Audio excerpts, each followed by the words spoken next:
ओम नमः शिवाय। आज हम आपको सुनाने जा रहे हैं शिव पुराण कथा में 40वां अध्याय जो है ब्रह्मा जी का कैलाश पर शिवजी से मिलना। नारद जी ने कहा, हे महाभाग्य, हे विधाता, हे महाप्राण, आप शिव तत्व का ज्ञान रखते हैं। आपने मुझ पर बड़ी कृपा की जो इस अमृतमयी कथा का श्रवण मुझे कराया। मैं आपका बहुत बहुत धन्यवाद करता हूँ। हे प्रभु, अब मुझे यह बताइए कि जब वीरभद्र ने दक्ष के यज्ञ का विनाश कर दिया और उनका वध करके कैलाश पर्वत को चले गए तब क्या हुआ। ब्रह्मा जी बोले, हे मुनिश्रेष्ठ नारद, जब भगवान शिव द्वारा भेजी गई उनकी विशाल सेना ने यज्ञ में उपस्थित सभी देवताओं और ऋषियों को पराजित कर दिया और उन्हें पीट पीट कर वहां से भाग जाने को मजबूर कर दिया, तो वे सभी वहां से भागकर मेरे पास आ गए। उन्होंने मुझे प्रणाम करके मेरी स्तुति की तथा वहां का सारा वृत्तांत मुझे सुनाया। तब अपने पुत्र दक्ष की मुझे बहुत चिंता होने लगी और मेरा दिल पुत्र शोक के कारण व्यथित हो गया। तत्पश्चात मैंने श्रीहरि का स्मरण किया और अन्य देवताओं और ऋषिमुनियों को साथ लेकर बैकुंठलोक गया। वहां उन्हें नमस्कार करके हम सभी ने उनकी भक्तिभाव से स्तुति की। तब मैंने श्रीहरि से विनम्रता से प्रार्थना की कि भगवान, आप कुछ ऐसा करें जिससे हम सभी का दुख कम हो जाए। देवेश्वर, आप कुछ ऐसा करें जिससे वह यज्ञ पूरा हो जाए तथा उसके यजमान दक्ष पुनः जीवित हो जाएं। अन्य सभी देवता और ऋषिमुनि भी पूर्व की भांति सुखी हो जाएं। मेरे इस प्रकार निवेदन करने पर लक्ष्मीपति विष्णु जी, जो अपने मन में शिवजी का चिंतन कर रहे थे, प्रजापति ब्रह्मा और देवताओं को संबोधित करते हुए इस प्रकार बोले, कोई भी अपराध किसी भी स्थिति में कभी भी किसी के लिए भी मंगलकारी नहीं हो सकता। हे विधाता, सभी देवता परमपिता परमेश्वर भगवान शिव के अपराधी हैं, क्योंकि इन्होंने यज्ञ में शिवजी का भाग नहीं दिया, साथ ही वहां उनका अनादर भी किया। उनकी प्रिय पत्नी सती ने भी उनके अपमान के कारण ही अपनी देह का त्याग कर दिया। उनका वियोग होने के कारण भगवान अत्यंत रुष्ट हो गए हैं।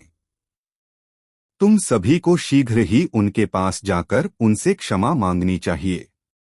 भगवान शिव के पैर पकड़कर उनकी स्तुति करके उन्हें प्रसन्न करो, क्योंकि उनके कुपित होने से संपूर्ण जगत का विनाश हो सकता है। दक्ष ने शिवजी के लिए अपशब्द कहकर उनके हृदय को विदीर्ण कर दिया है, इसलिए उनसे अपने अपराधों के लिए क्षमा मांगो। उन्हें शांत करने का यही सर्वोत्तम उपाय है। वे भक्त वत्सल हैं। यदि आप लोग चाहें तो मैं भी आपके साथ चलकर उनसे क्षमा याचना करूंगा। ऐसा कहकर भगवान श्रीहरि, मैं और अन्य देवता एवं ऋषिमुनि आदि कैलाश पर्वत की ओर चल दिए। वह पर्वत बहुत ही ऊंचा और विशाल है। उसके पास में ही शिवजी के मित्र कुबेर का निवास स्थल अलकापुरी है। अलकापुरी महादिव्य एवं रमणीय है। वहां चारों ओर सुगंध फैली हुई थी। अनेक प्रकार के पेड़ पौधे शोभा पा रहे थे। उसी के बाहरी भाग में परम पावन नंदा और अलकनंदा नामक नदियां बहती हैं। इनका दर्शन करने से मनुष्य को सभी पापों से मुक्ति मिल जाती है। हम लोग अलकापुरी से आगे उस विशाल वट वृक्ष के पास पहुंचे, जहां दिव्य योगियों द्वारा पूजित भगवान शिव विराजमान थे। वह वट वृक्ष 100 योजन ऊंचा था तथा उसकी अनेक शाखाएं 75 योजन तक फैली हुई थीं। वह परम पावन तीर्थ स्थल है। यहाँ भगवान शिव अपनी योगाराधना करते हैं। उस वट वृक्ष के नीचे महादेव जी के चारों ओर उनके गण थे और यज्ञों के स्वामी कुबेर भी बैठे थे। तब उनके निकट पहुंचकर विष्णु आदि समस्त देवताओं ने अनेकों बार नमस्कार कर उनकी स्तुति की। उस समय शिवजी ने अपने शरीर पर भस्म लगा रखी थी और वे कुशासन पर बैठे थे और ज्ञान का उपदेश वहां उपस्थित गणों को दे रहे थे। उन्होंने अपना बायां पैर अपनी दाईं जांघ पर रखा था और बाएं हाथ को बाएं पैर पर रख रखा था। उनके दाएं हाथ में रुद्राक्ष की माला थी।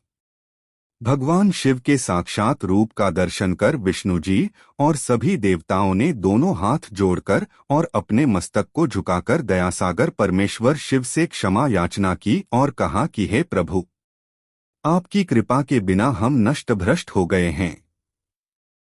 आथ प्रभु, आप हम सबकी रक्षा करें। भगवन, हम आपकी शरण में आए हैं। हम पर अपनी कृपा दृष्टि बनाए रखें।